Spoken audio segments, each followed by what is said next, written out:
Moi. Let's try again. Moi. Thank you. And thank you for the opportunity to be talking in the Women in Tech Forum. It's a pleasure to me. And what I want to share with you today is just some of my thoughts about Kone's approach to sustainability, what diversity means at Kone, and what the context is, which is urban life. When you talk about sustainability, personally, I am actually a hindrance because we keep getting lower than perfect scores in terms of governance because we're a family-owned company and we have very strong management as well. So, you know, I feel sorry for our sustainability team that I keep dragging your scores down. On the importance of diversity, some of you maybe were yesterday in the Nordic Business Forum. Anyone? Anyone? So you probably, I wasn't actually there, but I heard that Brené Brown was talking there, right? Yes. And she's an author that I respect. And what I've understood is that she said that those leaders who don't have the capabilities and the tools to handle diversity issues will be basically out of the job market in 5 or so years. So this just goes to show the importance of the topic. And urban life, well, you know, that's my framework. I don't know a lot about a lot of things, but I do know a little bit about urban life, and I'll be sharing with you some of my thoughts. And I feel very privileged to have this opportunity to be here together with all of you. And there's another privilege. Well, I was already given a short introduction, and so was Kone, so it's a privilege to be able to be here and not spend a lot of our precious time together to explain what Kone is, at least to this predominantly Finnish audience. And if you've literally never heard of Kone, you can hit me up after the presentation and I will be happy to give you the elevator pitch. Wow. Okay. Thank you. You know, I had already written myself like an explanation why that joke didn't work, so now I can skip over that. But so Kone's slogan is dedicated to people flow, and it was already mentioned a couple of times. So let's just spend a short moment talking about what people flow is. I think it was in 2008, then CEO Matti Alahuhta, and under his leadership, we changed our slogan. It used to be called in the heart of your building. And that, you know, you think about like buildings and concrete steel shafts. And then it became dedicated to people flow. And so what is people flow? I mean, many people were raising eyebrows for a couple of years when we talked about people flow. And we sell elevators and escalators and automatic doors, and we service them and we modernize them. But people flow is just so much more. We have to be able to guide the people in the buildings to their destination, so we don't have cross flows of people going from B to A and A to B having to go through the same hallways. We have to keep it safe. We have to control access to all these premises. We have to make sure there's no congestion, no bottlenecks. We have to have guidance and information sharing. You know, we have to give performance data, so we have to survey our equipment in real time to make sure that everything is functioning. So the concept of people flow is actually just a lot more than just selling elevators and escalators. That's how it, you know, that's what we install, but the way we think has to be so much wider than that. We have to be focusing on the people who are using the equipment and the people who are buying the equipment and the decisions that they're making, the business goals that they have, the user experience needs that they have. So the steel box it shouldn't be anyone's main interest. And now I think we all agree, I hope, on what people flow is, and if not, then let's debate afterwards. I just want to spend a moment talking about our mission. We've had a long time, for a long time we've had a really clear vision and a purpose, which has really served us well. And with the business environment changing and evolving on different fronts, we felt that it's really important to also have clarity about our mission and how we create value.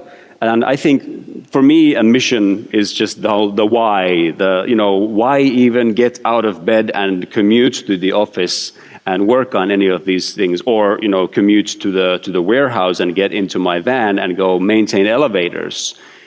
So the mission should be able to give you some kind of answers to that why question.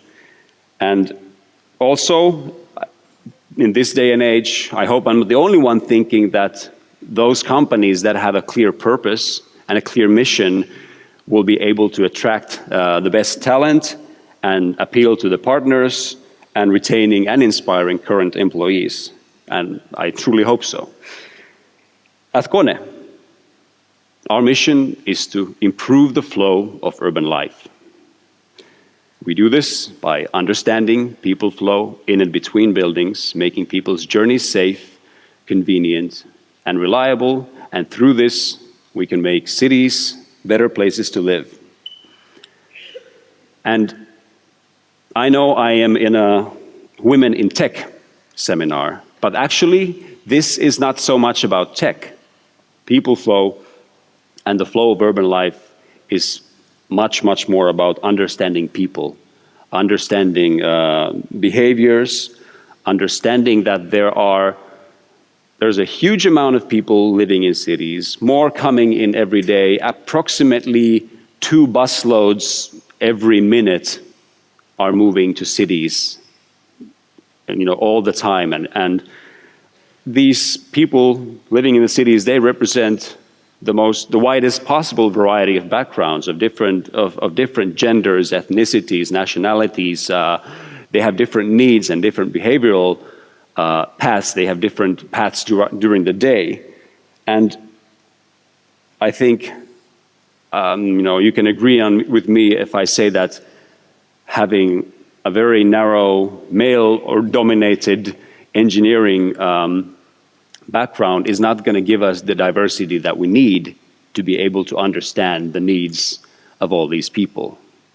And this is the obvious business case for having a more diverse workforce.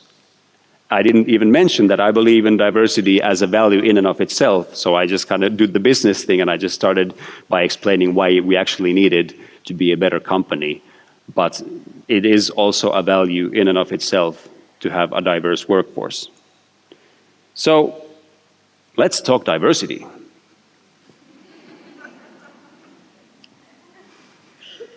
It's probably one of the first all-male panels. But if you'll give me a break, though, this picture was literally taken about 100 years ago. I think it represents Kone's entire maintenance crew. Actually, the building in the back is what is now the Theatre Academy in Haapaniemenkatu. Used to be Kone's main head office and also our main manufacturing facility. So thankfully, we have come a long way since then, but we are still far from being done. And I could show you 100 different diversity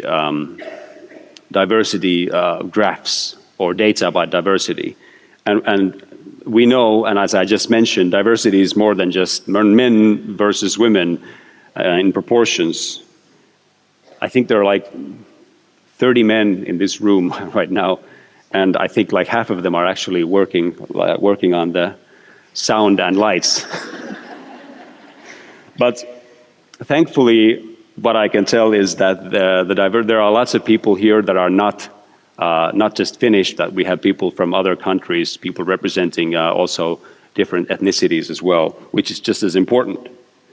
But since we're here in Women in Tech, this is what I wanted to highlight. Among the workforce, we have 88% men and 12% women.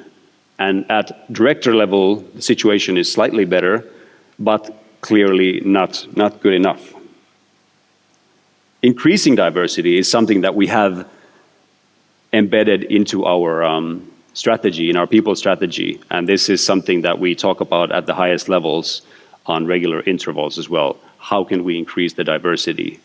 The diversity, having more women in the workforce, having more nationalities in different leadership teams, management teams, and So all of these other aspects of diversity in addition to diversity of gender as well. And about sustainability, environmental sustainability. So cities are pretty small when you look at the Earth, only 2% of the land mass, but 75% of energy consumption and 80% of man-made greenhouse gas emissions. So this is a really important reason to be talking in the context of urban life as I am today. We've been improving the energy efficiency of our equipment for a long time. And actually today, if you take a basic Kone elevator, it consumes only a fraction of the energy that it would have consumed in the 90s. And now we're focusing also heavily on improving the energy efficiency of our escalators. But of course, while we can always improve the energy efficiency of the equipment, there are also other aspects to environmental sustainability.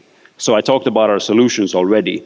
We also come up, and we have to come up with new services to improve the eco-efficiency of all phases of a building's life cycle, from design to building and maintaining and modernizing. And if I had about 20 minutes more time, I'd talk about some of our connected services and how they can improve sustainability and reduce our footprint. And thirdly, we have tens of thousands of people on the field every day installing and maintaining and modernizing elevators and escalators. So even a small increase in the efficiency of their work can have a huge impact on Kone's footprint.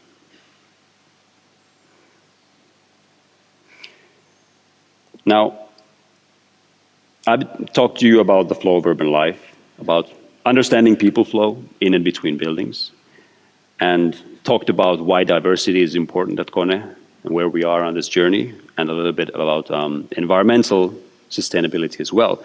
And you're thinking to yourself, okay, wow, cool, that was a great presentation and I want to work for Kone. But you're also probably thinking, what's the impact here? And I'm really happy that you're thinking that, because in this day and age, big things and small things regularly get mixed up. So we can talk about how we turn off our ceiling lights in the evening, and someone else will talk about the impact of changing their all of their premises into renewable energy sources. So big things and small things get mixed up. So I didn't have a lot of figures in this presentation, and I'll just give you one to take home. This is the amount of people that Kone moves every single day. People using equipment either installed or being maintained by Kone. So this, if you want to impact the future, this is one way to impact the future, and this is one way to look at the magnitude of the impact that we can have at Kone. Thank you.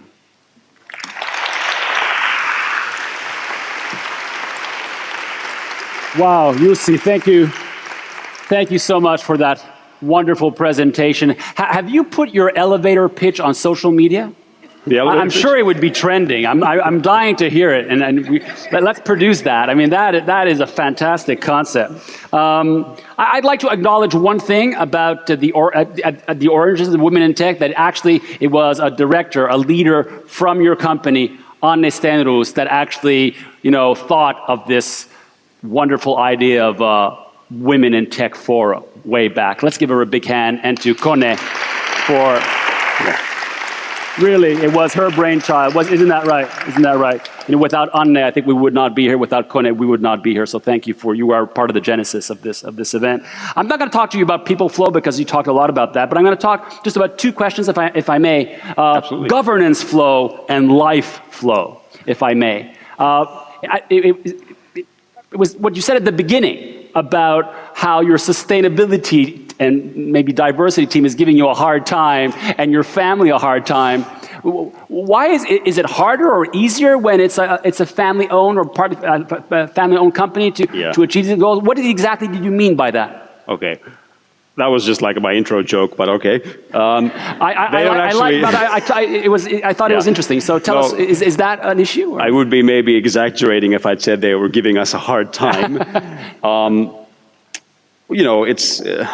There are reasons for which, why governance and these sort of dependencies are being looked at, because of course, they can cause problems if the company is managed in the wrong way. If everyone is someone's close to someone else and has dependencies to this and that owner, then it can cause a lot of problems. So far it hasn't, and I'm hoping I won't be the one causing that. And for what I think this sort of background gives us a better leverage and a better way to really, if we want to make an impact, then it's very easy. Let's just say that it's much easier to align in the ownership level behind an issue that is seen as important. Fantastic.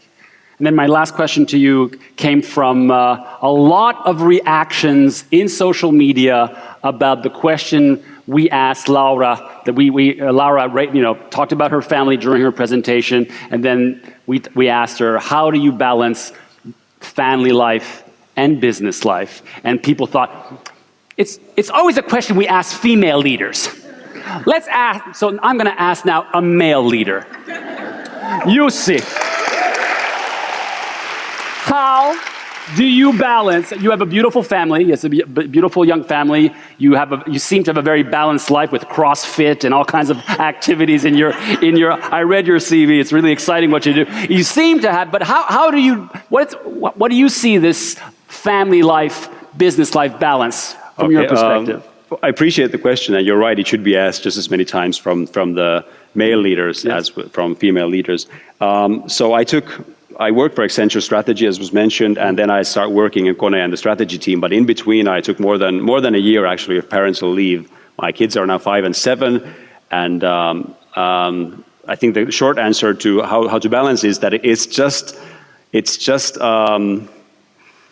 there's a sort of constant chronic feeling of inadequacy and needing to have maybe 28 to 32 hours in your day, so you feel like you'd be spend enough time in each of the things you do. And anyone, I hope the people who have kids will know that that's just the sort of feeling of inadequacy that will probably follow us for the rest of our lives. So it's a challenge. I'm not, it's very much a challenge. And I think for me, I can maybe make it. For me, it's a business case to spend time with my kids as well, because it's a family company. So. Let's give Jussi a huge hand. Thank you, Jussi Herlin. Thank you. Fantastic.